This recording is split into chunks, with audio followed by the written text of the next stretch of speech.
આજે આપણે આઝાદીને 79 વર્ષ થયા છે અને દુનિયામાં સૌથી વધુ વસ્તી ધરાવતો દેશ છે, છતાં પણ આપણે અમેરિકા, ચાઇના જેવા કન્ટ્રીથી પાછળ છીએ. ધ્યાનથી જુઓ આ ચિત્રને. आपका आवाज किधर देखेले लगता है मेरे को.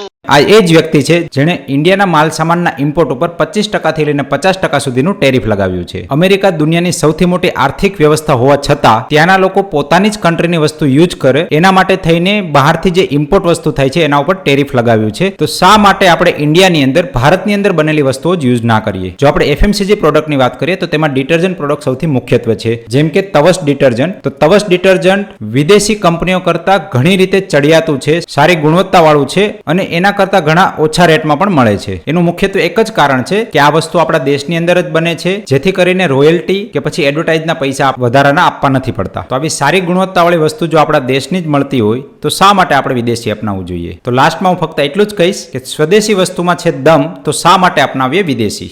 જય હિન્દ.